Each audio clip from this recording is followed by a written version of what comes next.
Sejam bem-vindos a esse o nosso segundo encontro síncrono do curso de Gestão Administrativa, Marketing, Ética e Disciplina da região escoteira de Minas Gerais. Então, sem mais delongas, já estou 3 minutos atrasado aqui fora do meu cronograma. Eu queria apresentar a vocês a chefe Sheila Schreider, que vai falar com vocês, espero que dentro de um prazo de 50 minutos, no máximo, sobre planejamento estratégico e marketing. Tá ok, pessoal? Uma boa noite para vocês aí, que siga a chefe Sheila. Sucesso para ela e para vocês todos também. Vamos lá, chefe Sheila, tá com você.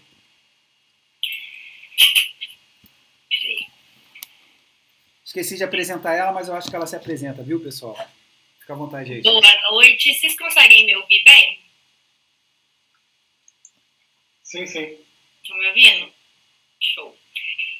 Eu vou só verificar aqui se a hora que eu colocar o modo de apresentação para vocês, vai aparecer a tela toda. Eu tô achando que vai. Deixa eu só ver aqui, tá? Acho que eu vou ter que mexer aqui só no negócio.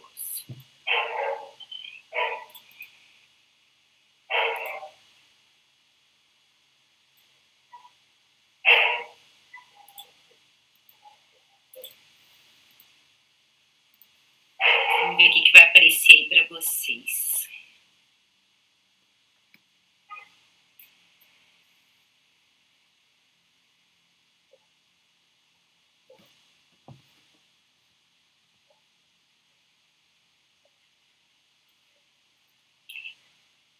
Conseguem ver o material? Tá conseguindo ver? Sim.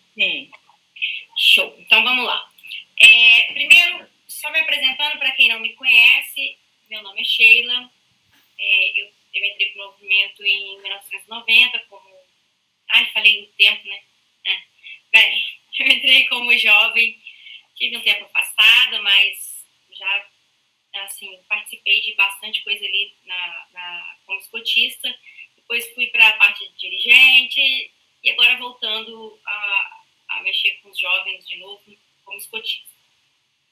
Estou como assistente do ramo sênior e tirando a parte do escotismo, né, que eu acho que é o que é mais importante agora, o que essa louca vai falar pra gente, de onde que ela está tirando isso, né? Então, eu sou professora de administração, tem 21, 22 anos que eu trabalho com esses temas dentro das faculdades. Então, assim, tudo aquilo que eu estou trazendo aqui para vocês hoje não é uma opinião minha, não é uma opinião nem da própria UEB, e sim um estudo de muito tempo, né, de muitos autores, nada pragmático, e sim mesmo científico, de algo que realmente funciona e de que é necessário dentro de qualquer tipo de organização, independente da gente estar falando de uma organização privada, pública ou de um terceiro setor, que é o nosso caso, né? Então, a gente vou tentar falar o mais rápido possível, porque só tem 50 minutos, só para vocês terem uma ideia, uma aula desse conteúdo aqui, a gente precisaria aí de umas 4, 5 horas. Mas, né, chefe Cláudio, muito gente boa, me deu 50 minutos para falar dos dois temas. Então, vamos lá. Se por um acaso vocês tiverem alguma dúvida, vocês ficarem com alguma questão que vocês queiram perguntar, podem me interromper, tá? E aí a gente vai tentando construir esse conhecimento. Não dá para trabalhar todo o conteúdo, então eu procurei separar algumas coisas que eu acho que são importantes da gente conhecer e compreender, e são coisas que são mais complicadas, talvez, de você observar do lado de fora e ficar com um pouco de dúvida. Então, quando a gente vai falar do planejamento estratégico, a primeira coisa que eu tenho que ter em mente é que o planejamento estratégico, ele é algo sistemático, né? Então, assim, ele é um conjunto de métodos, vamos dizer assim, que a gente vai utilizar pensando em alcançar as nossas metas, os nossos objetivos, e o planejamento estratégico, ele tem como foco o longo prazo, né? Para vocês terem uma ideia, hoje em dia o longo prazo ficou mais curto, até por conta da questão da tecnologia, né? A acessibilidade à informação que a gente tem, acaba que as coisas rodam mais rápido, e também por conta de instabilidade econômica e por aí vai. Mas o planejamento estratégico, há algum tempo atrás, ele era pensado em 15 anos, 10 anos. Hoje a gente fala de 3, 5. Pra vocês terem uma ideia, um exemplo assim, que eu gosto muito de falar com os meus alunos. Em 1997, eu fui trabalhar na Mercedes-Benz como compradora de peça do carro, e naquela época a gente já negociava peças do carro elétrico. Em 1997, o Brasil mal falava de combustível quando o carro era flex, né? Vamos dizer assim. Então, por aquela peça estar sendo comprada por mim em 1997, você imagina quando é que isso foi planejado. Então, um planejamento de um longuíssimo prazo, porque agora sim a gente está falando de carro elétrico com uma facilidade maior. Tudo bem, na Europa um pouco antes, mas para que vocês compreendam como que o planejamento estratégico ele tem uma dimensão de longo prazo. Né? E hoje, por conta de toda essa instabilidade que eu falei com vocês, até mesmo pela questão da gente pensar em toda o global, né, ele ficou mais curto. Mas o planejamento estratégico, ele é sempre pensado nas instituições maiores, pensando em nível hierárquico, mas ele vai descendo. Então, se a gente colocar não só dentro do nosso movimento, mas o país como um todo, você vai ver o planejamento estratégico da União, você vai ver o planejamento estratégico dos estados, depois das cidades. E a gente também deveria trabalhar da mesma forma. Né? Então, hoje, a gente já tem o planejamento estratégico desenvolvido, se eu não estou enganada, pelo campo. Não é isso, Cláudio? Na verdade, é pela instituição toda, né? Foi um trabalho de 6 meses que teve a condução de uma conselheira, sim, mas ela teve vários setores da instituição tiveram acesso, inclusive as regiões escoteiras. Então, esse planejamento estratégico, ele deveria ser a base para o planejamento estratégico dos nossos grupos. Sheila, mas como é que nós vamos fazer um negócio tão complicado? Não precisa ser tão complicado. Não vou te falar que é simples, né? Porque, assim, tem empresas que pagam consultores para fazerem seus planejamentos, pagam outras empresas, mas o planejamento dos nossos grupos, eles não precisam ser nada muito complexos, mas nós deveríamos ter. Deveríamos começar a pensar o que a gente pode pegar desse planejamento estratégico que existe hoje e usar dentro do meu grupo de maneira que eu possa alcançar aí as minhas metas e objetivos. Porque, na verdade, meta e objetivo a gente já tem. A gente só não coloca isso de uma maneira, vamos dizer assim, oficial no papel. Né? Então, pensando em planejamento estratégico, o que seria o primeiro passo que eu tenho que reconhecer para começar a desenvolver isso dentro do meu grupo? Conhecer os meus stakeholders. O que seria, né, conhecer esses stakeholders? Que palavra é essa, Sheila? Pelo amor de Deus, né? Da onde vem isso? O stakeholder são os interessados para a minha instituição, ou pensando aqui no meu grupo. Então, quem poderiam ser os stakeholders do meu grupo? Quem que a gente pensa assim, que são interessados dentro do movimento esportivo? Acho que o primeiro, e todo mundo vai pensar primeiramente neles, são os nossos jovens. Eles são os maiores interessados. A gente tem que lembrar que o escotismo não é um fim em si mesmo, né? Ele é só um meio para se alcançar um fim. Então, o principal interessado hoje no nosso grupo ou no nosso movimento são os jovens. Mas não são só eles. Né? Dentro de uma empresa, a gente também não pensa só no cliente. Então, o meu stakeholder vai ser o meu escotista também, vai ser o meu dirigente, vão ser os meus pais e os responsáveis daqueles jovens, pode ser os meus patrocinadores, né? Por exemplo, o meu grupo está lá na academia, ou pode ser alguém que vai, de repente, trazer algum benefício financeiro para o meu grupo, a comunidade de uma maneira geral, porque a gente está afetando a comunidade, né? A gente está ali naquela comunidade, a gente afeta ela de alguma forma, ela é interessada, ainda que seja para trazer os seus jovens para cá, pode ser os órgãos governamentais. O meu stakeholder vai depender do que o meu grupo entende como interessado. Óbvio que alguns são comuns a qualquer grupo, né? Mas aí outros a gente teria que, assim, vamos sentar aqui todo mundo. Quem são os principais interessados do nosso grupo? Né? E conhecendo esses stakeholders, eu preciso saber quais são as características dessas pessoas. Porque o que eu vejo que às vezes nos falta é conhecer quem são as pessoas com quem a gente está trabalhando. E os grupos são muito diferentes uns dos outros, né? Às vezes a gente conversando ali em algum curso, em algum acampamento, a gente percebe que o jovem que está no grupo de cá é diferente do jovem do grupo de lá. Então, quem são eles?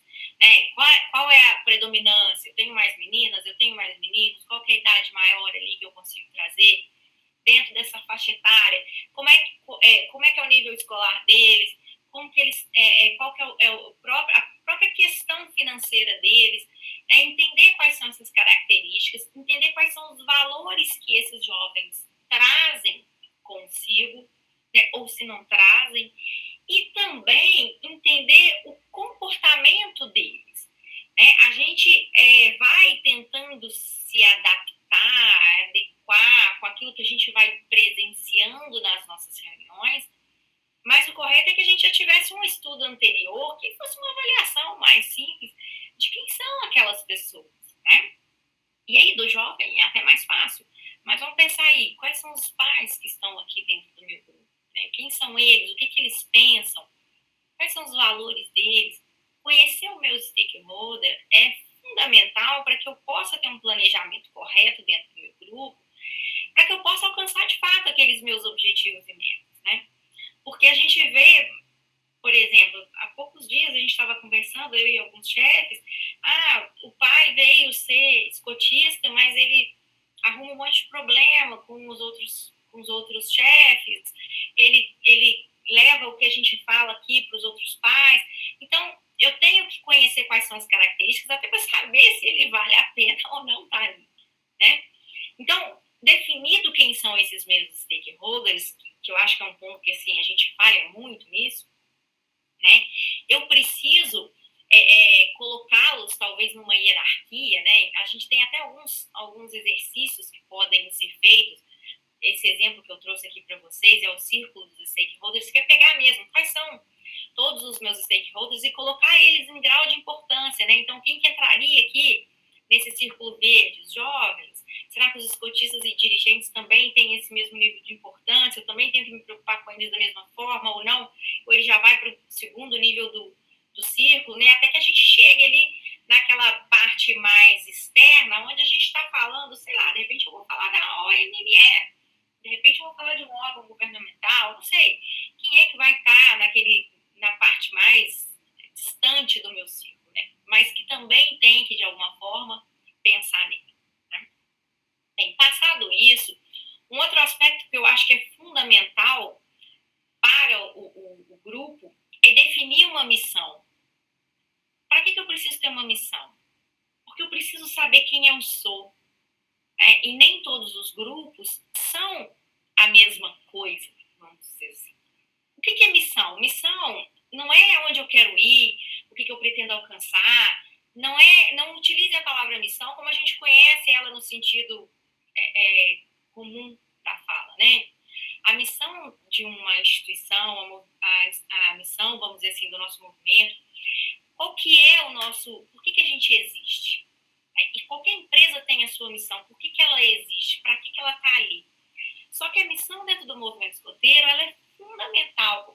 Aliás, assim, não só para a gente, mas também em qualquer outro do terceiro setor. Porque o que nos une, né, o que traz pessoas para estarem com a gente, o que a gente busca de voluntariado, é muito ligado à nossa missão. Porque as pessoas se identificam, se apaixonam por aquilo ali, e aí conseguem trazer a sua contribuição. Né? Quantos de vocês não vieram para o movimento, talvez, porque trouxeram seus filhos? E aí se identificaram com aquilo que a gente apresenta e, a partir daí, se envolveram, se engajaram e hoje estão aqui dentro. Né? Então, a missão do movimento ela é importantíssima, e se o meu grupo apresenta qual é a sua missão, por que eu estou aqui, para que esse grupo existe, que seja, é uma frase, tá? Normalmente, então, que seja uma frase certa daquilo que a gente ela vai me ajudar, posteriormente a gente vai falar do marketing, na divulgação, a apresentar sobre aquilo ali, aquela missão como também missão de vida, e por aí vai. E, além disso, ela precisa refletir quais são os meus valores, né? Quais são os valores do meu grupo. E, óbvio, gente, eu vou até falar, eu acho que isso é óbvio, mas a gente deve falar, né? Isso tudo tem que estar alinhado com a missão principal, com os nossos valores maiores, né? E tudo isso você vai encontrar dentro da nossa instituição. Se você jogar lá no escoteiros.org, você tem todas essas informações, né? Para que isso possa servir de base para você, porque a gente também não pode simplesmente inventar aqui agora valores novos, missões novas, né? Que estejam muito distantes e desalinhadas com aquilo que o próprio movimento fala, né? Então, a missão e os valores, às vezes, elas passam muito batidas dentro do nosso grupo e deveria ser o principal ponto de definição depois que a gente sabe quem são os nossos stakeholders. Porque aí eu peguei os meus stakeholders, vou pegar aquilo que eu penso deles ali, né? Estou vendo que se alinha com o que eles pensam e definir qual que é a minha missão e valores.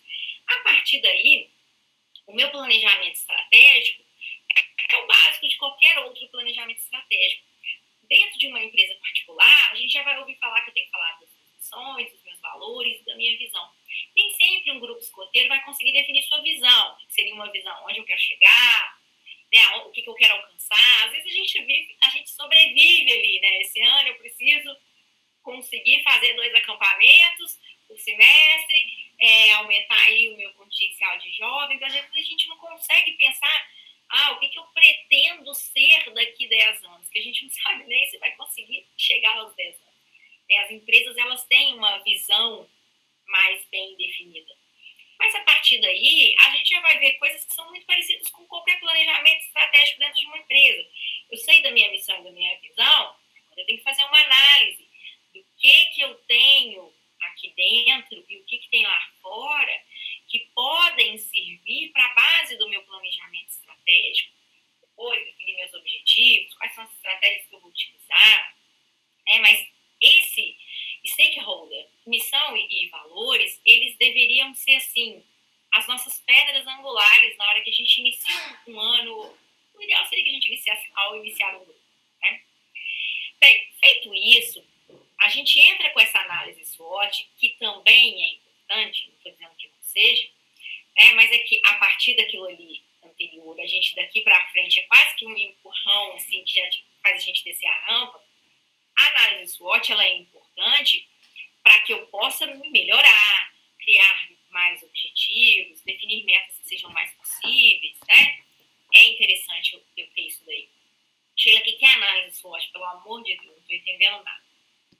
Vamos pensar assim, a psicologia, ela fala da metacognição, né? Que é a capacidade que a gente tem de nos conhecer, de nos avaliar, procurar nos melhorar. A análise SWOT, ela é quase que um paralelo, pensando assim, na área pessoal, agora trabalhando na área empresarial, institucional, independente de qual tipo de setor que a gente está trabalhando. Então, a análise SWOT, ela é essa possibilidade que a empresa, a organização, a instituição tem de se analisar e de analisar o contexto no qual ela está inserida. Então, quando o SWOT vem do inglês, né? Então, quando a gente fala de forças e fraquezas, a gente está falando de análises internas da minha empresa. Eu vou analisar o que eu tenho de bom e de ruim dentro da minha organização, dentro do meu grupo. Vamos trazer aqui para o foco mais próximo. O que eu tenho de bom? O que eu tenho de qualidade? Né? Vamos pensar na metacognição. Quais são as minhas qualidades e os meus defeitos? Dentro de um grupo, a gente também deveria fazer isso. E a força e fraqueza do grupo, ela pode ser a mesma, tá? Depende de grupo. Então, por exemplo, a quantidade de escotistas que eu tenho dentro de um grupo pode ser uma força. Poxa, eu tenho um quantitativo de voluntários bacana que me permite fazer um trabalho legal junto aos meus jovens e me traz aí bons resultados. Mas a quantidade de escotistas também pode ser um ponto fraco, né? Porque talvez a qualidade deles não seja muito grande, talvez o conhecimento deles não seja muito grande, talvez eles não estejam tão alinhados aos verdadeiros valores do meu grupo ou do meu movimento, então vão me causar mais problemas do que me trazer coisas boas. Então, o item que a gente faz de análise, ele tanto pode ser um ponto forte, quanto pode ser um ponto fraco, depende do grupo. Né? Então, não existe uma lista que eu possa te passar e falar assim, esses são os pontos fortes, esses são os pontos fracos. É uma análise muito individual, né? Muito do grupo. Mas, normalmente, o que a gente vai avaliar? Os meus voluntários, a sede que eu tenho, as condições financeiras ou a capacidade que eu tenho de trazer dinheiro para dentro do grupo, a quantidade de material que eu tenho, o envolvimento que eu tenho aí dos meus dirigentes e por aí vai. Então, a gente deveria fazer essa análise, né? E de verdade fazer essa análise, né? Não como uma mãe que nunca acha defeito nos filhos, e sim como alguém que de fato olha e fala assim, não, peraí, isso aqui não é legal, a gente precisa melhorar, a gente precisa trabalhar. Então, fazer essa análise dos meus pontos fortes e fracos dentro do meu grupo. Mas não é só fazer análise do ponto forte e fraco do grupo, eu também preciso enxergar o mundo no qual eu estou inserido. Né? E aí a gente tem inúmeras oportunidades e ameaças que podem trazer benefícios para mim ou podem me prejudicar. E que a gente deve observar quando a gente está fazendo essa análise SWOT. Né? Então, eu coloquei ali o exemplo do ECA para trabalhar, eu não sei aí se algum de vocês, eu acho que sim, teve a oportunidade de vivenciar o mundo sem o ECA. Então, a gente tinha coisas que aconteciam que hoje são, assim, inaceitáveis, né? Dentro de uma escola, dentro do grupo e por aí vai. Então, quando o ECA surgiu, ele podia ser uma oportunidade ou ele podia ser uma ameaça. Ele podia ser uma oportunidade a partir do momento que eu venho mostrar o quanto o movimento escoteiro, o quanto o meu grupo está alinhado com aquele compromisso com o bem-estar, né, com o desenvolvimento do meu jovem pensando nesse bem-estar. Mas ele também poderia ser uma ameaça, porque ele pode ser algo que vem me trazer restrições às minhas atividades, de repente por uma coisa cultural, ou algo que a gente tivesse ali de costume de fazer e que não pode fazer mais. Aliás, a gente teve que ir se adaptando. Né? Era muito comum você, por exemplo, um lobinho caiu, machucou, um balu pegar e colocar ele no colo para tentar acalentá-lo. Hoje a gente não faz isso.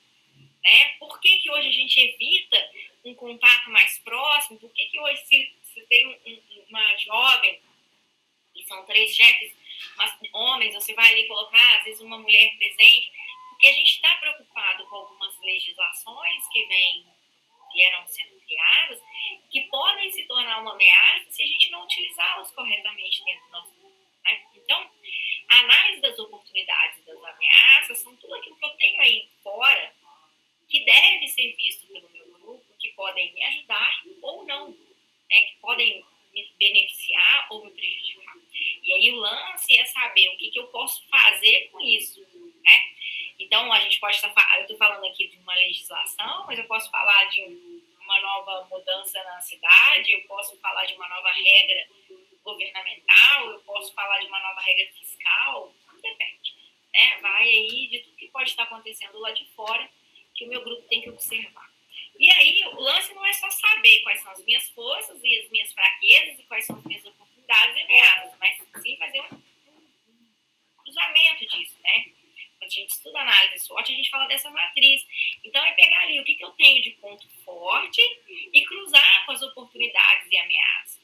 O que eu posso fazer com esses pontos fortes para essas oportunidades aqui me trazerem mais jovens, me trazerem mais voluntários, ou o que eu posso pegar aqui de uma ameaça que está vindo do mercado, que está vindo do lado de fora, que está vindo do governo, e que o meu ponto forte pode me ajudar.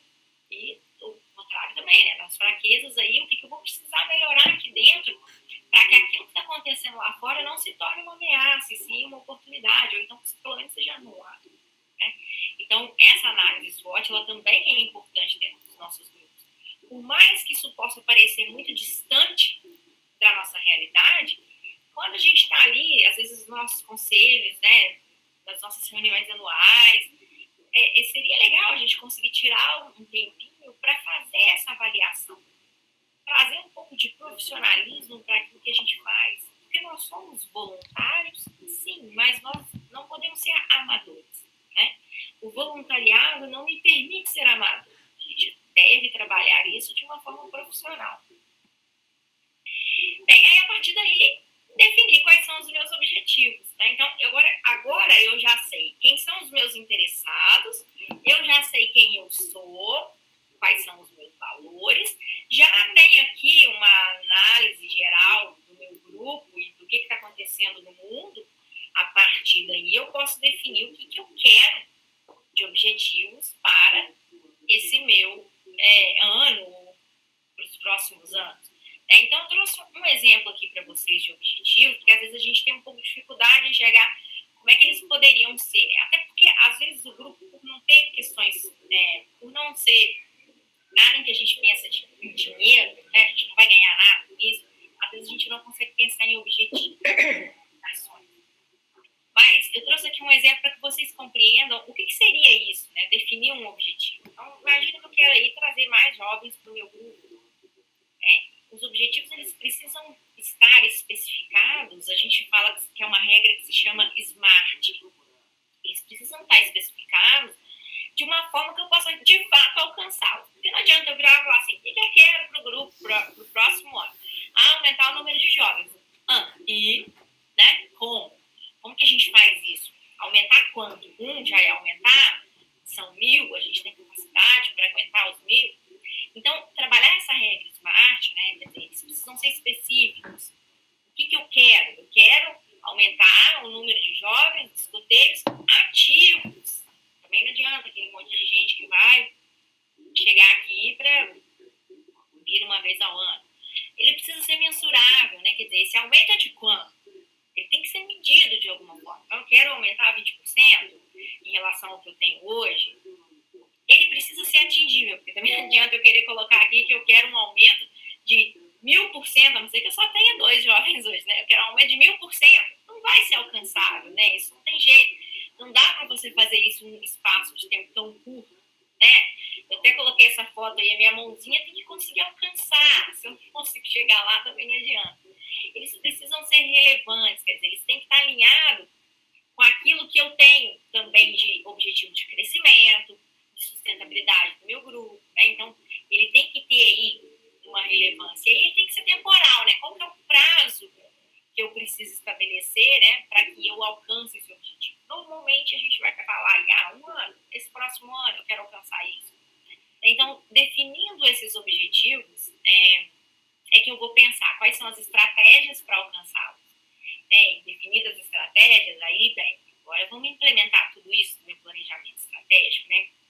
Vocês vão ver que tem algumas outras etapas em que eu falo, por exemplo, a gente vai agora definir a visão. Pode ser que o grupo defina ou não, mas se a gente conseguir fazer esse basicão aqui, que vamos dizer assim, é um feijão com arroz, a gente já teria um planejamento estratégico bacana para o nosso grupo. Agora, é importante que eu entenda que o planejamento estratégico, ele é só o início do meu processo. Porque o planejamento estratégico, ele tem desdobramentos. E eu acho que é nisso que a gente peca um pouco. Porque a gente já viu alguns grupos falando de fazer planejamento estratégico. Mas o estratégico, ele se desdobra num tático, que também se desdobra num operacional. Então, eu faço esse planejamento de longo prazo, 3 anos, mas todo ano eu deveria pegar o meu planejamento estratégico e desdobrá-lo, dividi-lo ali, e aí a gente pode trabalhar, de repente, por grupos de interesse, né? Então, por exemplo, um planejamento tático para os dirigentes, um planejamento tático para os escotistas, ou para os 2 juntos, um para a questão financeira, o outro para os jovens, onde eu vou trabalhar muito mais específico aquele ano. Né? Para que vocês entendam assim, o que é um planejamento tático dentro de uma empresa. Eu pego um planejamento estratégico e a área de RH, ela faz o tático dela daquele ano. Então, é só o que o RH vai fazer. Não é o que a empresa quer alcançar. É o que o RH está focando. Mas são dentro do estratégico, um desdobramento, tá? Dentro do estratégico, agora eu vou pegar a minha parte e ver o que me cabe nesse latifúndio aqui, né? Onde que eu vou, o que eu tenho que fazer. E, posteriormente, o operacional. O desdobramento desse planejamento operacional é o quê? São os nossos planos bem elaborados, né? Do que a gente vai fazer esse semestre, quais são o nosso foco, quais são os nossos focos, quais são os cursos que a gente quer que os nossos esportistas façam, O que eu quero alcançar aqui com os meus jovens?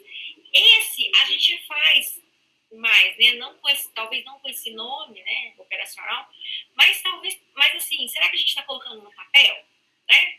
Será que a hora que eu faço o meu plano de reunião, eu fiz aquele plano baseado no meu planejamento estratégico? E quando eu faço esse desdobrar, é mais fácil de eu enxergar isso, né? De eu conseguir perceber, bem, se eu quero alcançar tal item, se eu quero aumentar o meu quantitativo em 20%, será que eu não tenho que trabalhar aqui algumas atividades externas que sejam mais, que chamem mais atenção? Eu preciso fazer essa correlação, porque senão aquele planejamento estratégico que foi feito, ele fica perdido. Ele acaba perdendo um pouco do sentido dele. Então, alinhar tudo isso num único ponto. Eu costumo dar o exemplo de um quebra-cabeça. A gente tem um planejamento estratégico, é o quebra-cabeça completo. Mas quando você vai montar um quebra-cabeça, o que a gente faz normalmente? A gente separa ele por áreas, né? Então as bordas, aquilo que é árvore, dá toda ali mais juntinho, tudo que é vermelho do mesmo lugar.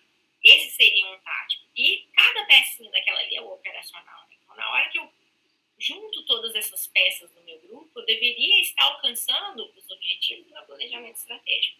E na prática, o que a gente vê é que nem sempre isso acontece. Porque a gente esquece aquilo aí.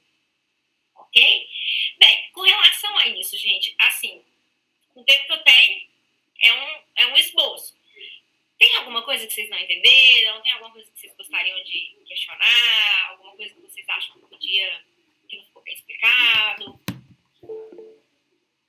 Eita. Quem quer perguntar? O Felipe, pode falar. Felipe Souza. Isso, Cláudio, me ajuda nessa questão, hein? Boa noite, chefe Sheila. Obrigado pela oportunidade, tá? Eu queria saber o seguinte, eu até sou bem familiarizado com a análise SWOT, planejamento estratégico, tudo. Mas eu até anotei aqui, enquanto a senhora falava, me veio uma questão. Como que a gente pode agir quando o nosso planejamento estratégico do grupo entra em conflito com o planejamento estratégico da região escoteira? E como que isso é visto pela região? Se é algum ato de indisciplina, ou como que isso pode ser pensado e conduzido? Esse conflito que você quer dizer é por conta de objetivos diferentes, Felipe? Deixa eu só entender. Sim, estratégias diferentes, entendeu? Coisas desse tipo. Por exemplo, eu acredito, por exemplo, alguns grupos, vou generalizar, tá? Não tem assim, tanta preocupação, ou não pode, nesse momento, se dar ao luxo de ir crescendo progressivamente, sendo que está tendo dificuldade para manter o contingente, tanto de voluntário quanto de jovem. E faz parte também do planejamento estratégico da região que haja um certo crescimento dentro de um certo volume aceitável tal. De repente o grupo ele não consegue cumprir isso porque ele está tendo até dificuldade de se manter com os jovens ou com o contingente que ele tem, entendeu? Mas isso já era uma coisa que o próprio grupo planejou de trabalhar para fortalecer e consolidar esse contingente que ele já tem para, no passo seguinte, ele crescer. Né? Como que isso é visto quando há esse tipo de conflito? Eu vou primeiro te falar, a sua primeira parte da pergunta é mais fácil de eu te responder.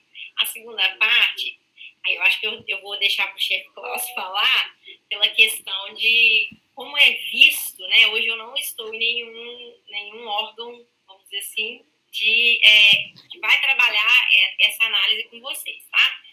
Mas vamos pensar aqui na primeira parte. O conflito existe não porque você está num embate com o planejamento estratégico da região ou nacional.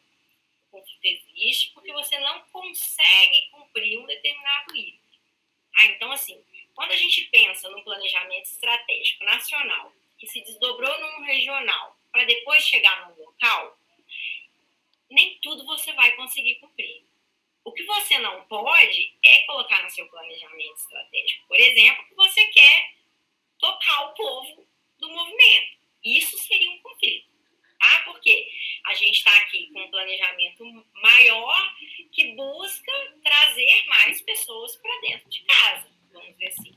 Então, o meu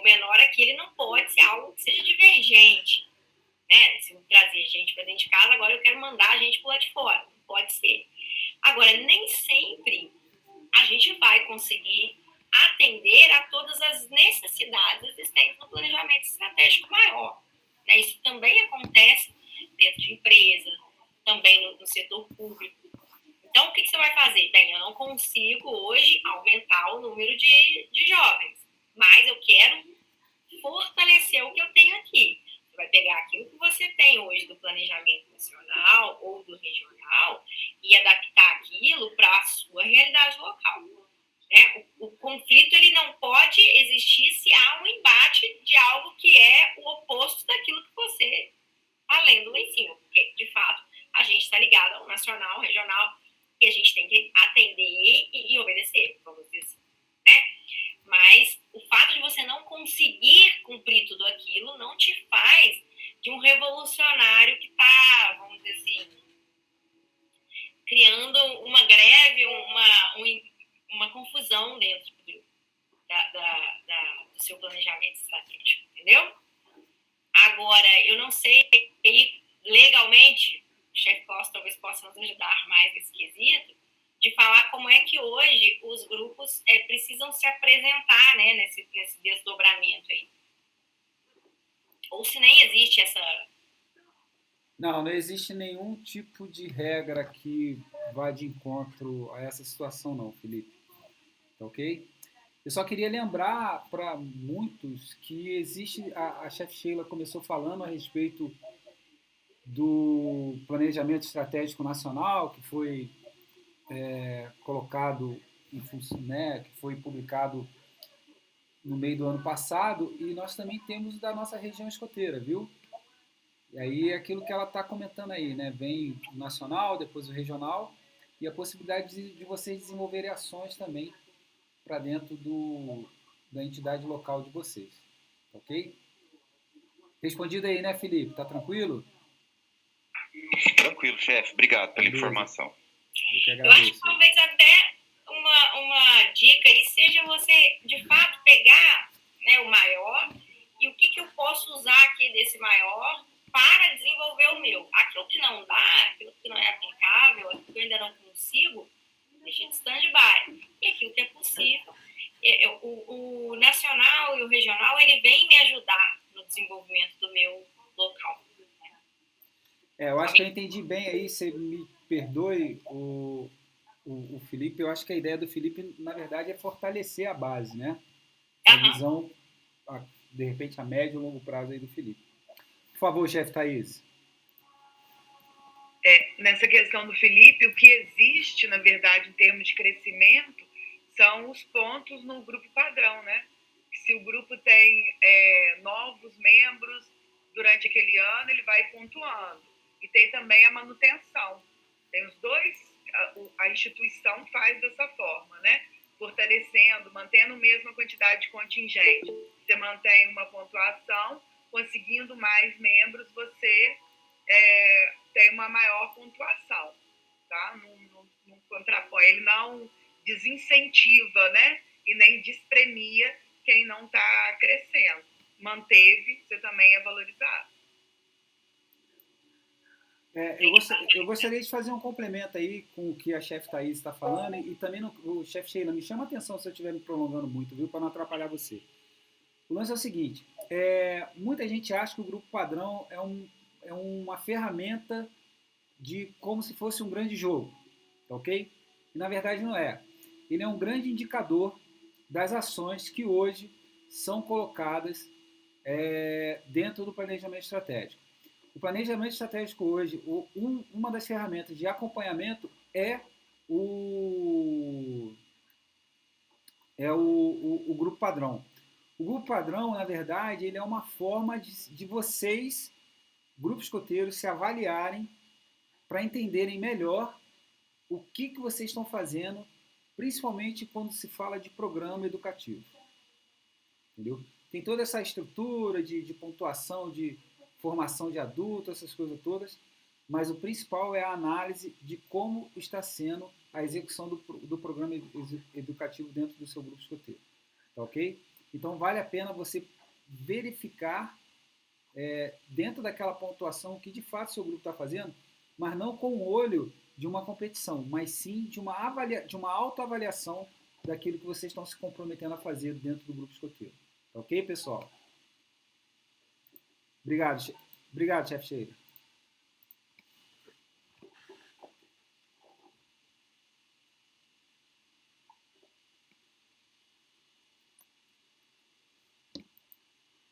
Sumiu minha tela aqui, desculpa. Bem, então, mais alguém quer perguntar alguma coisa? Podemos, porque agora eu tenho alguns minutinhos para falar do marketing. Bem, então vamos lá. Olha só. Acho que marketing, todo mundo já ouviu, né? Essa palavra já é uma coisa mais conhecida, né? Mas nem sempre aplicada corretamente, nem sempre interpretada corretamente. A gente às vezes acha que marketing é propaganda, né? A gente tem a visão de que o marketing é o fazer propaganda. Na verdade, o marketing está falando de um conjunto de atividades que a gente vai usar para que a gente possa entender, para que a gente possa atender aquilo que os meus stakeholders precisam, né? E esse atendimento pode ser a partir de uma pesquisa, pode ser a partir daquilo que eu vivencio, tanto faz, né? Mas são essas atividades que eu botei ali dentro do meu grupo ou dentro da minha instituição, em que eu procuro, de alguma forma, entender quais são as necessidades daqueles meus stakeholders e atendê-las, né? Então, a gente fala hoje muito do marketing social. O marketing social, ele é um desdobramento do marketing maior e ele vem falar um pouco sobre essa possibilidade que a gente tem a partir do marketing de mostrar para a população, de mostrar para a comunidade que aquilo que a gente desenvolve, que as atividades que a gente tem, né, as nossas atitudes, elas são auxiliadoras de mudança de comportamento, né? Então, eu tenho aí a possibilidade, a partir do marketing social, de mostrar, e a gente vê isso nas redes sociais constantemente, o quanto eu posso, a partir das minhas atitudes, mudar determinadas coisas no mundo, né? E o escotismo, ele se encaixa muito nessa questão do marketing social. A gente vê muito falar de marketing social quando a gente está falando de instituição beneficente, né? Quando a gente está falando de órgãos aí, que as ONGs da vida que vão falar de filantropia. Não é só isso, né? A gente pode trabalhar muito as nossas, aquilo que a gente faz dentro de casa, que vem ajudar na construção de um mundo melhor, né? Que é o que a gente vive, né? A gente quer, pelo menos é o que se espera que a gente queira, né? E dentro do marketing social, a gente ainda tem ali o desdobramento do que a gente chama de marketing digital.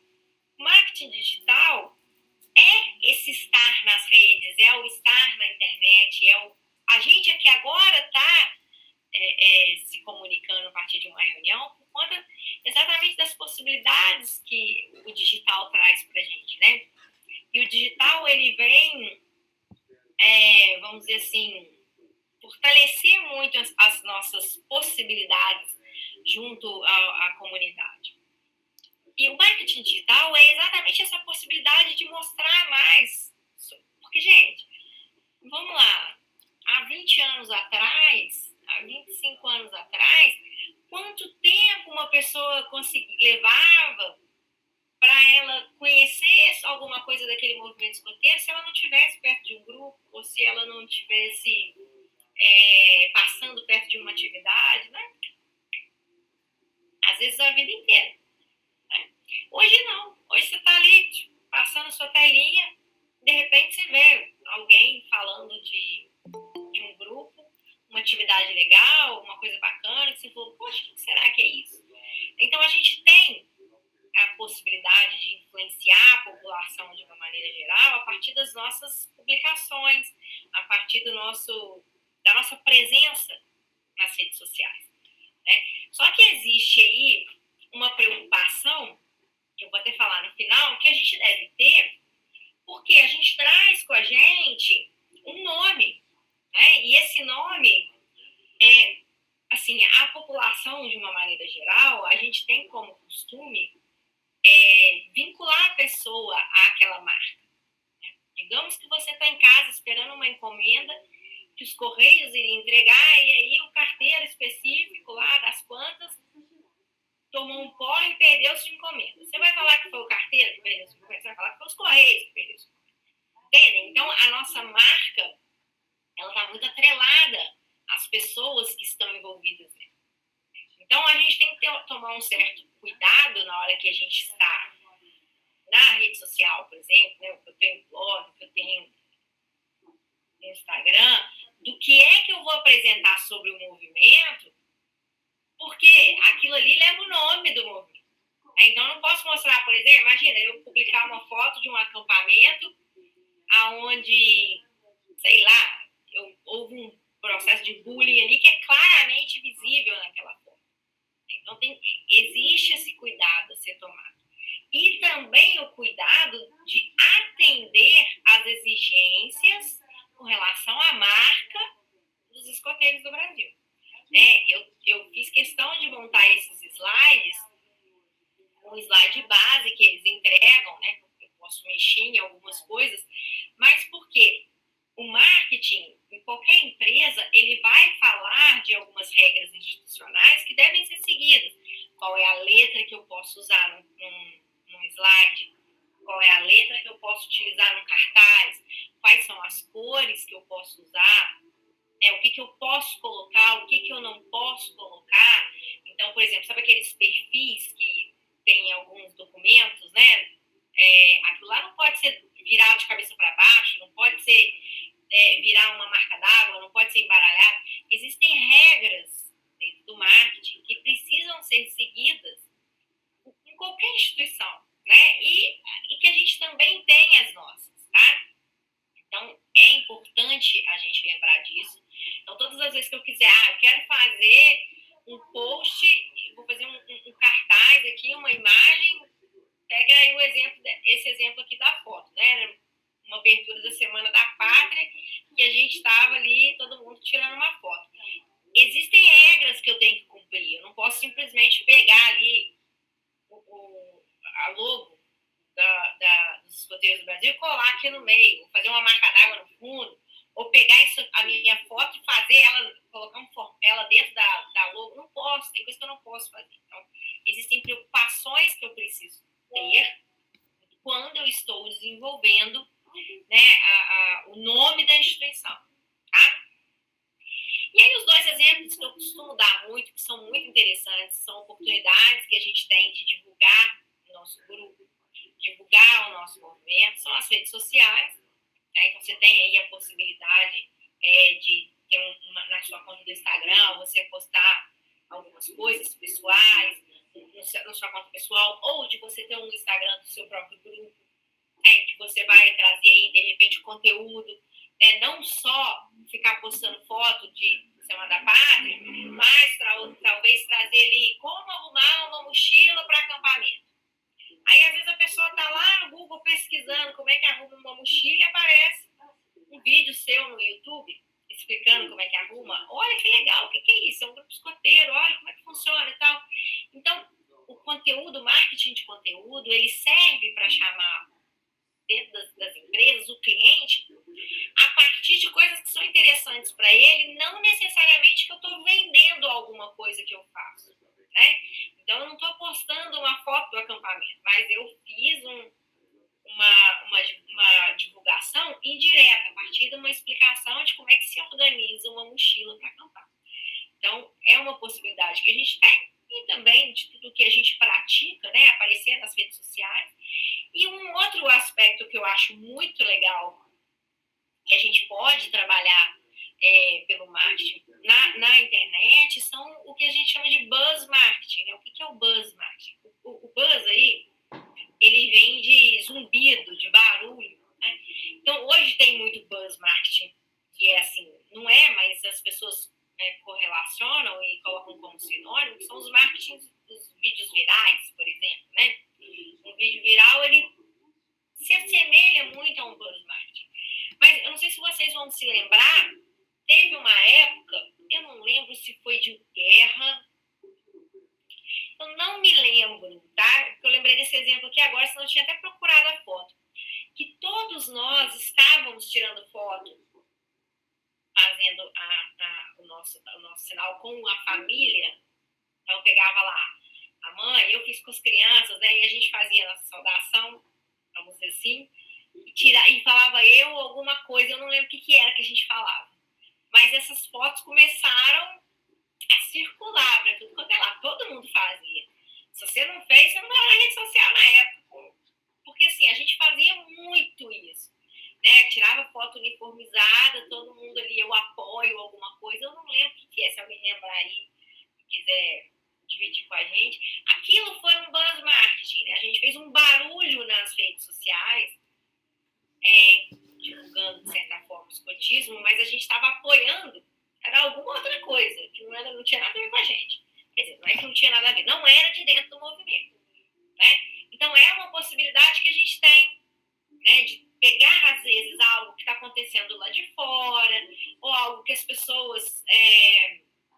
que está muito viral, né? Alguma mania que está aí agora nas redes sociais, desde que não sejam nada que vá ferir aquilo que a gente acredita, ou aquilo que o movimento acredita, né? Mas, de repente, coisas engraçadas, coisas, um jogo que todo mundo está fazendo, né? E que dá para fazer aqui, é uma oportunidade que a gente tem de a gente entrar aí nessas trends, né?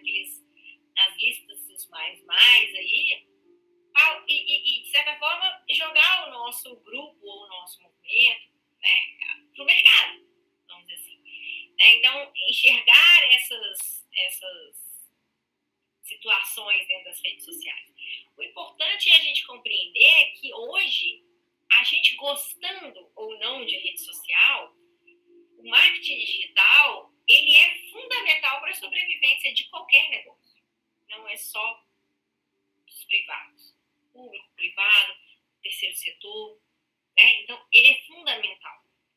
E como é que a gente consegue fazer isso? Tendo constância, né? Publicando constantemente, trazendo aí conteúdos que sejam relevantes, conteúdos que sejam interessantes, gastando também um tempo para interagir com as pessoas que participam daquela nossa publicação, né? Então, gastando um tempo ali para interagir com as pessoas que nos seguem, para que elas também possam ver aquilo que eu estou fazendo, né? Existe aí, dentro do próprio marketing, um conceito que a gente fala de cumplicidade. Não é nem bem a palavra cumplicidade, mas talvez isso seja fácil de você entender. Quando você entra numa loja, por exemplo, e a vendedora tira toda uma prateleira de roupa para você experimentar, dificilmente você não vai se sentir obrigado, vamos dizer assim, a comprar alguma coisinha, porque, poxa, você acaba querendo dar essa contrapartida pelo que você recebeu, né? A pessoa foi super atenciosa, me atendeu, me buscou isso, buscou aquilo, veio experimentar, né? E isso também acontece nas redes sociais. Então, trabalhar um pouco essa troca, né, é importante. E aí, o que eu falei com vocês, né? É importante a gente saber, já para encerrar, que já deu meu tempo aqui, é importante a gente saber que a gente tem lá, quando você entra lá nos escoteiros do Brasil Cultura Walk, você vai ver o nosso manual de identidade visual, te falando o que pode, o que não pode, quais são as letras que você pode usar, quais são as cores, quais são o RGB daquela cor, né? Que você não pode simplesmente botar o azul que você quiser, o vermelho, o amarelo, o que você quiser, o verde que você quiser. Quais são... A gente tem um manual das redes sociais que vai também te falar o que pode, o que não pode. Você tem outras cartilhas, por exemplo, de comunicação, o manual de assessoria de imprensa, né? Porque de repente você vai trabalhar chamando aí, de repente, um repórter para falar do seu grupo.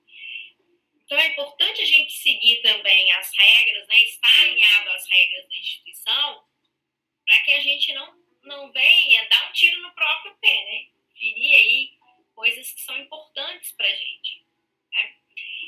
E eu acho que é isso, gente. Assim, tem mais um mundo de coisas que eu precisaria falar focando nesse assunto. Fico à disposição, né? Se alguém precisar, tiver querendo algum outro tipo de informação, precisar ajudá-los, tá? E se tiverem alguma dúvida também, quiserem perguntar mais alguma coisa agora, fiquem à vontade.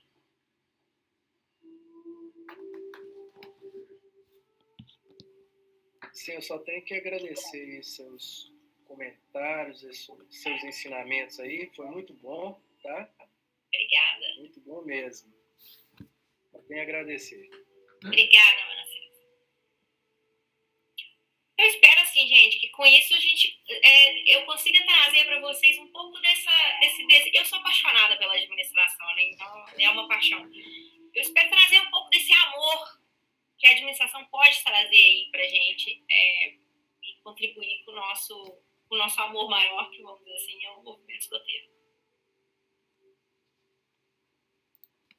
Chefe Sheila, você conseguiria fazer alguma consideração sobre alguma parte desse tema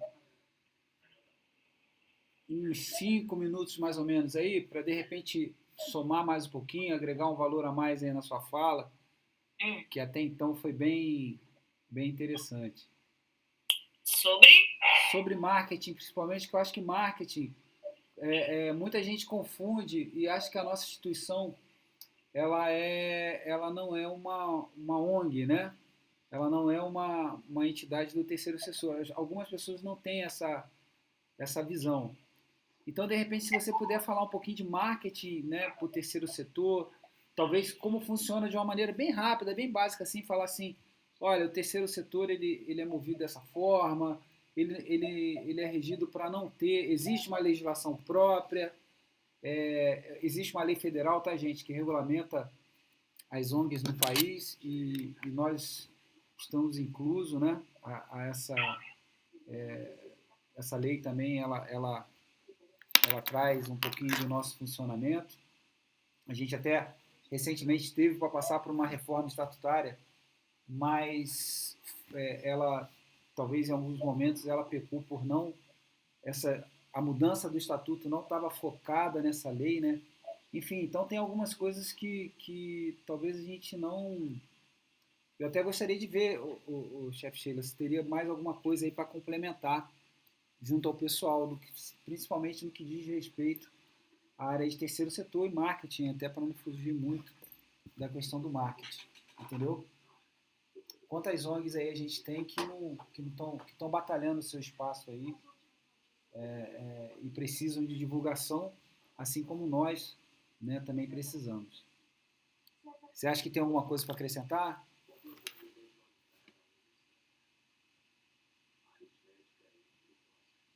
Eu acho que a chefe Sheila fugiu. Chefe Sheila? Será que se a gente cantar a Árvore da Montanha, ela volta? A gente podia cantar Eila. Eila Sheila.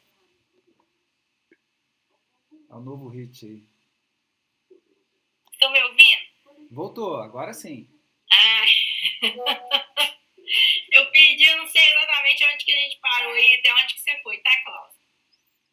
Mas vamos pensar o seguinte, o que é um marketing para o terceiro setor, né?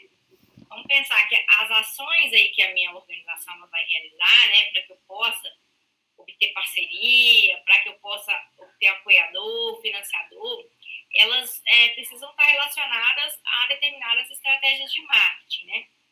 E o marketing do terceiro setor, ele deve existir para ter a capacidade de aumentar essa conscientização sobre os meus objetivos, para criar afinidade com as pessoas, né, para que eu possa incentivá-las, de certa forma, a participar daqueles eventos, para arrecadar fundos, doar, ou qualquer coisa desse sentido. Né? Então, quando eu falo do marketing para o terceiro setor, ele está muito vinculado exatamente a essa questão do marketing societal. Né? Por quê? Porque hoje a gente precisa observar, por exemplo, todo o contexto de impacto social, de impacto ambiental da minha instituição, e aí nesse caso vamos pensar no grupo, antes de levar, eu como mãe, eu vou analisar isso antes de levar meu filho para aquele grupo lá, né?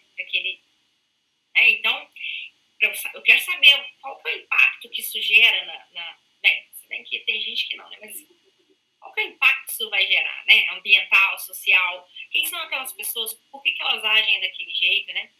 Então, essa possibilidade aí, ela vai, de certa forma, motivar esse meu marketing social, né? Buscando de maneira que eu possa gerar interesse, gerar uma mudança positiva, né, no comportamento daquelas pessoas, para que eu possa melhorar o bem-estar social, né? Então, o marketing do terceiro setor, ele vem uma grande importância, vamos dizer assim, né, para, como é que eu vou dizer? Se a gente pegar as próprias empresas privadas, quando elas pesquisam a respeito de terceiro setor, a gente vê que ninguém conhece, por exemplo, ONGs, ninguém conhece, a gente ainda está muito pouco envolvido, né, nessas questões.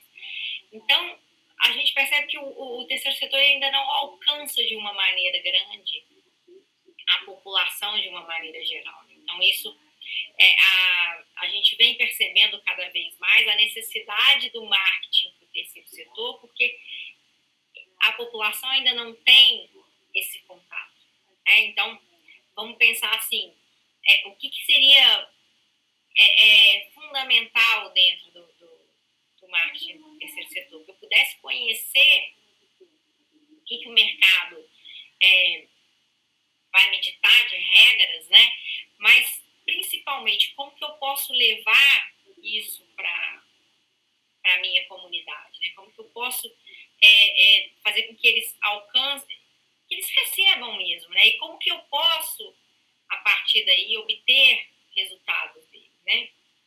Então, o que eu acho também é um dos grandes desafios que a gente vê e enxerga em qualquer grupo escoteiro é a sustentabilidade financeira, né? Então, como que o marketing do terceiro setor, o marketing societal pode me ajudar no terceiro setor, né? Como ele pode contribuir aí, né, para que eu possa trazer resultados positivos para o meu grupo, né?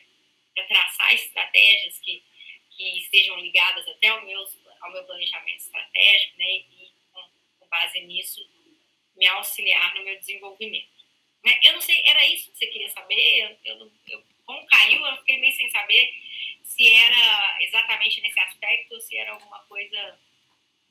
Não, eu acho que foi legal, foi interessante o que você falou.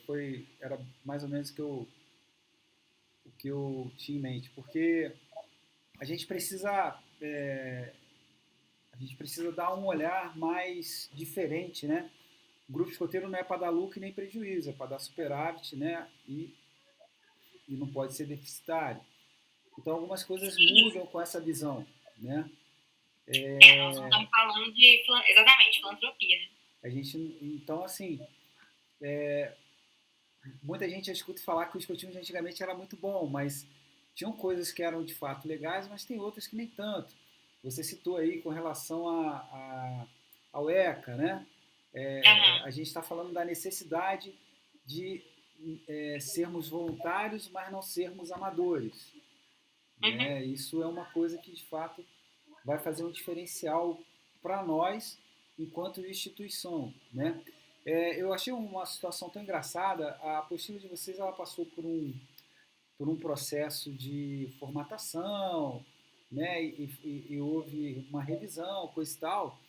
E durante a revisão eu fui questionado por que eu estava dando eu estava usando o termo organizacional para dentro da apostila. Nós não deixamos de ser uma organização, nós somos uma organização. Nós temos tudo o que... eu acho que hoje, mais do que nunca, principalmente focando nessa questão do voluntariado profissional, vamos colocar assim, a gente tem... nós somos uma organização, sim. E ela tem... Agora, assim, é lógico que a gente tem, conforme, né, você falou no início, eu achei muito legal, nós temos os nossos valores, a nossa missão, né, tudo isso faz com que a gente ainda se mantenha, né, uma instituição muito bem vista, com uma credibilidade, principalmente no que diz respeito a valores. Então, a gente precisa dar um olhar mais especial, né? E parar de acreditar que são só 2 horas por semana. Eu acho que isso é bem uma coisa que a gente acredita, né? A gente vende esse produto, né? São só 2 horas por semana, pai. Acredita? Vamos lá. E na verdade, esses dias eu estava conversando com uma pessoa e falei, quando eu tive que fazer isso, e no final ainda tive que trabalhar. A gente ainda precisa trabalhar para se sustentar. Mas é isso aí. Pessoal, eu não sei. Nossa, deixa eu só te interromper rapidinho. Eu acho que até o que você trabalhou aí é um aspecto que a gente pode futuramente até falar. Eu acho que é importante quando você fala de planejamento estratégico, você fala de marketing do terceiro setor, a gente está falando de governança institucional. Né? E a governança institucional ela é fundamental exatamente para que a gente saia desse amadorismo. Né? Entender essa importância, né? Entender que a gente está ali, a gente tem que, se a gente está falando de governança, a gente está falando de ter transparência, de ter equidade, né? O accountability, que é a prestação de contas, né? O compliance, são as conformidades, também são importantes quando a gente está falando aí com relação ao planejamento estratégico e marketing. Né? A instituição está trabalhando, tem esses projetos em mente, né? A parte de governança, a parte de compliance, tudo isso está começando a ser movimentado, vamos colocar assim, para que seja disponibilizados aí para os associados, né? Pessoal, eu queria saber aí se alguém tem dúvidas, se alguém quer fazer algum comentário. Eu acho que vale muito a pena a gente poder transformar esse momento daqui para frente num momento de troca de ideias, entendeu? Pode falar, Giovanni, por favor. Estou cansado de falar aqui já. Fica à vontade aí. Bom, gente, eu acho que esse tema, marketing, eu acho que deveria ser um módulo só de marketing, né? Para a gente arrebanhar mais pais ativos, né? Pais ativos que podem tornar escotistas também ativos, que é outro detalhe também. Não adianta você ter um monte de gente que está na caverna, que aparece na festa junina e no acampamento de grupo, né? Então, a gente tem que ser um pouquinho mais ativo também. É só isso mesmo, acho que é um módulo aí, tá, Sheila? Fica a dica, tá? Um módulo. Campo Escola tá aí, que pode ajudar também, sei lá. Fica a dica. Valeu. Obrigado, Giovanni. A Gabriela está dizendo aqui que se sentiu nas aulas de CAD da faculdade. Muito bom. Obrigado, Gabriela, pela contribuição aí. Vamos lá, mais alguém, pessoal? Só tentar baixar a mão do Giovanni aí para não confundir, Giovanni. Obrigado aí por baixar. Alguém quer fazer algum comentário, alguma experiência nessa área que deu certo? Eu acho que é o momento que a gente tem aí para contribuir, para somar juntos, porque a gente esse curso eu me surpreendi bastante porque esse curso era na demanda do distrito da Zona da Mata há alguns anos, né? E ele nunca saía, ninguém nunca pegava para fazer. Ele estava previsto para fevereiro, mas quando eu peguei a apostila dele, eu vi que ele estava extremamente, diria, ultrapassado, porque a apostila dele estava com data de 2010. Então, para vocês terem noção, nós temos hoje o Pastu, que é um sistema que nos ajuda, né, a gerir o grupo com relação a algumas ações. Só que antes do Pastu existia o SIG. E em nenhum momento essa apostila que é de 2010 falava do SIG.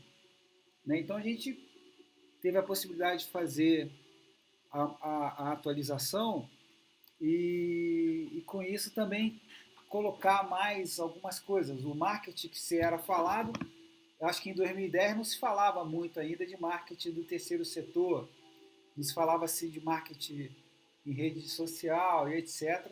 E hoje é uma realidade que a gente vive, né? De uma maneira até bem agressiva.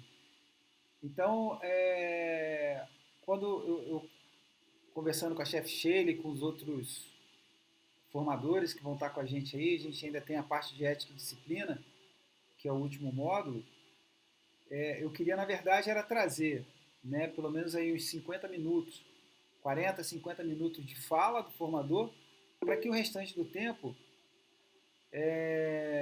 exatamente, o Hércules, não se falava em terceiro setor há 15 anos atrás. Muito mal, muito pouco mesmo. E eu acho que ainda se fala pouco, né? O terceiro setor é uma realidade, né? Eu não sei como é que é fora do país, talvez a chefe Sheila tenha essa noção, mas no Brasil ela ainda é pouco divulgado, né?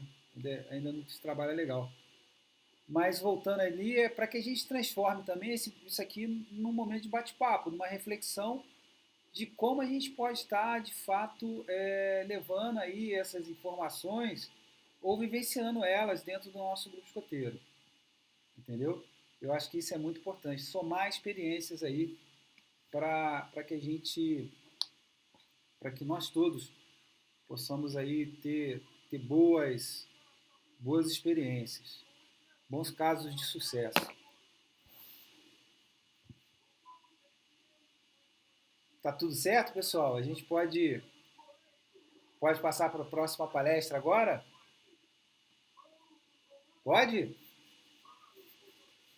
Ó, o Felipe sinalizou aí. Manassés. Então, pessoal, Opa, Diego, pode falar. Quase, hein, Diego? Pode abrir o som aí e falar, por favor. Não, eu ia clicar para reagir, cliquei errado, foi mal. Tudo certo, Diego. Beleza, então. Gente, olha só. Quero agradecer muito aí a chefe Sheila que se disponibilizou a passar de uma maneira muito resumida um pouco desse conhecimento, né, que ela tem sobre essa área. Ela que tem formação na área de marketing também, ela não quis falar, ela quis ser humilde. Enfim, mas trouxe aí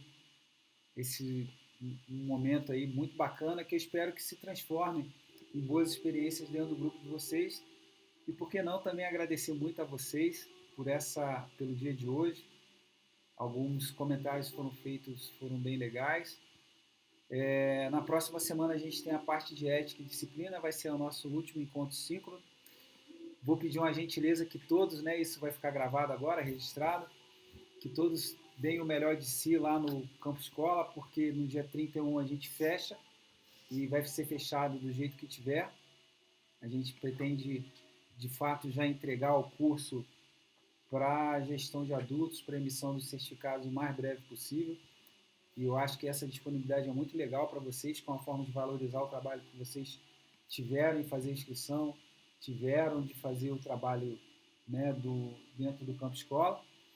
E é só. A gente agradece aí, vamos deixar aí para a próxima segunda-feira a gente se encontra para falar mais um pouquinho aí da área de ética e disciplina, tá ok? Sempre alerta a todos, uma excelente... Quer falar alguma coisa, chefe Sheila? Desculpa. Eu quero só agradecer, né? Os elogios, o carinho, obrigada, gratidão. A gente vai, né, sempre tentando melhorar. E se tiverem aí também alguma sugestão depois, pode mandar pra gente. Obrigada. A gente vai conversar com ela para fazer, eu não sei quem foi que deu a ideia aí, de fazer um módulo específico para marketing. Vou conversar com ela aqui. Pode deixar. Show. Tá bom, Pode gente? Chefe Sheila, tendo dúvida aí, a gente vai mandar mensagem. Hein? Sim. Pode mandar sim. Eu sempre falo que o grupo de WhatsApp é uma grande oportunidade para troca de experiência. Aproveitem isso ao máximo que puder. Lá não é só para mandar mensagem nem corrente, tá? É também importante a troca de experiência de vocês lá. Tá certo? Isso aí. Pessoal, uma boa noite para vocês aí, tudo de bom. Muito obrigado aí. Boa noite, pessoal. E até a próxima aí. Valeu, gente. Boa noite, tchau. Boa noite, até mais. Boa noite. Boa semana.